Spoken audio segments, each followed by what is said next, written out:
I went to Kasoli last week. I enjoyed a lot there with my family. Uh, but I wanted to. No. I want to do this, but my family did not allowed me to do. No, did not allow. ऐसा ही होता है ना, जब आप English में बात करते हो आपके माइंड में चल रहा होता है डिड के साथ वर्ब की फर्स्ट फॉर्म लगाई है, सोनम मैम ने बोला था ऐसा, है ना। इस पर्टिकुलर हैड लग गया तो हैड के साथ वर्ब की थर्ड फॉर्म लगनी है ना। ये सारी चीजों के बारे में बहुत ज्यादा सोचते हो, और जब हम इतना ओवरथिंक करते हैं ना ग्रामर के बारे में, तो होता क्या है कि अननेसेसरी पॉजेज आते हैं, जैसे कि अभी आ रहे थे। यही गलतियां आप करते हो, मेरे सामने जब स्टूडेंट्स बैठे होते हैं तो वो यही गलतियां करते हैं, ऐसे ही बोलते हैं। पर ऐसा क्यों हो रहा है? Why are you taking so many pauses in speaking, है ना। सो पहली चीज मैं आपको सबसे पहले रीजंस बताने वाली हूँ कि क्यों ये पॉजेज आ रहे हैं, और उसके टू मेजर रीजंस है। एक है कि आप आंसर को क्रैम कर रहे हो या मेमोराइज करते हो, है ना। और जब आप मेमोराइज करते हो, कोई वर्ड बीच में भूल जाते हो, तो उस वर्ड को सोचने के लिए पॉज लेते हो। अब जो सेकंड थिंग है यहाँ पे, सेकंड थिंग है कि आप ग्रामर के रूल्स पे बहुत ज्यादा ध्यान देते हो।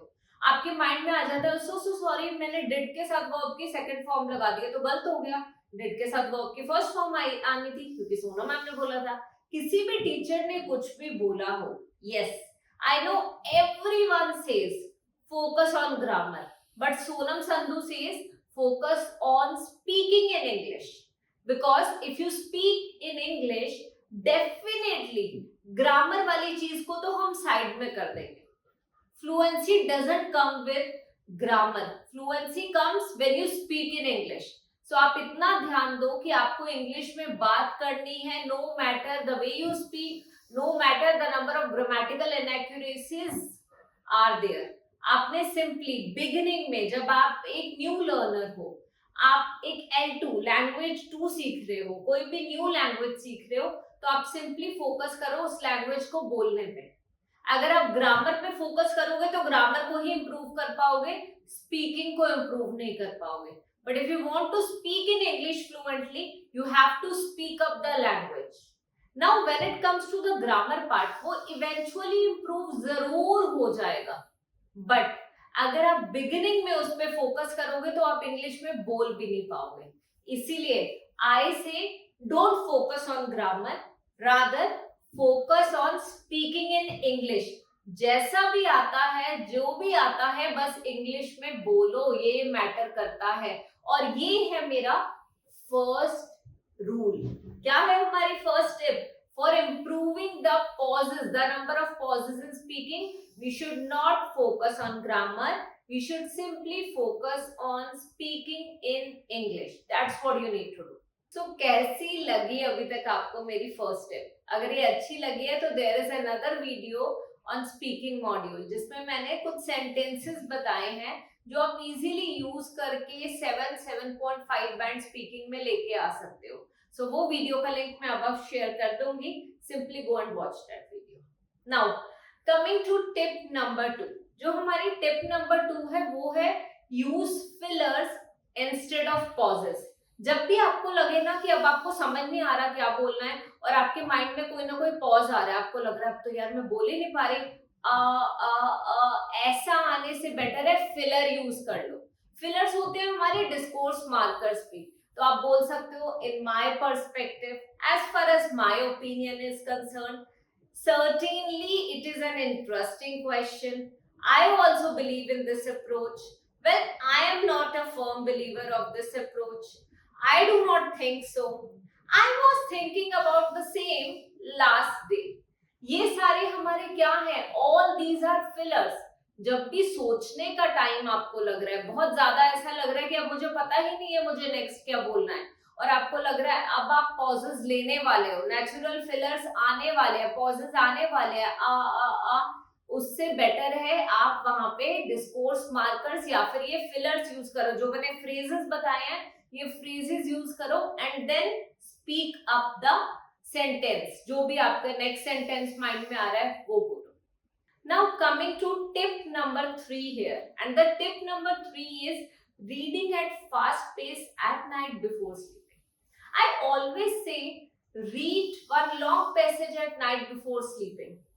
This will not only improve your reading module but also your speaking module. For reading, you actually need to focus on understanding and the meanings of difficult words. Whereas for speaking module, you have to simply read some text or phrase or a passage at fast pace. When you read something at fast pace, it improves your fluency as well. You get to know how to speak at fast speed. और धीरे धीरे धीरे धीरे आपकी एक fluency better होती जाती है. यस, आई नो बहुत सारी मिस्टेक्स हैं. बहुत बार ऐसा होता है कि समझ ही नहीं आता बोलना क्या है, कौन सा वर्ड यूज करना है. बहुत बार वर्ड्स ही नहीं याद आते. बट हर एक चीज का सॉल्यूशन एक ही है, and that solution is to speak in English, and that too in your regular life, in your day to day life. क्योंकि जो भी वर्ड्स आप डे टू डे लाइफ में यूज कर रहे हो ना, वही वर्ड्स, उसी तरीके की बातें आपने एग्जामिनर के साथ करनी है. ये एक फॉर्मल एग्जाम है. आइल्स डेफिनेटली एक फॉर्मल एग्जाम है, बट स्पीकिंग जो है ना वो काइंड ऑफ सेमी फॉर्मल है.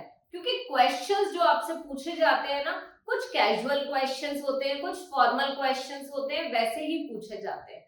Just make it a point. You sit confidently and comfortably in front of the examiner and speak at your natural pace. Do not take pauses, rather focus on using fillers, जो कि मैंने video में already बताए हैं. And last but not the least, मुझे पता है grammar की मिस्टेक्स हो रही हैं, बट डोंट वरी. आपको नहीं पता कैसे कॉम्प्लेक्स सेंटेंसेस यूज करने हैं, डोंट वरी. मैं आपके साथ एक वीडियो शेयर करने वाली हूँ एंड स्क्रीन पे, जो है मेरी बैंड्स ब्रू वीडियो. अगर आप ये बैंड्स ब्रू वीडियो देखोगे तो आपको क्लियरली पता चल जाएगा कि कैसे ऑल्दो यूज करना है, हाउएवर यूज करना है, बिसाइड्स दिस यूज करना है, रादर देन यूज करना है.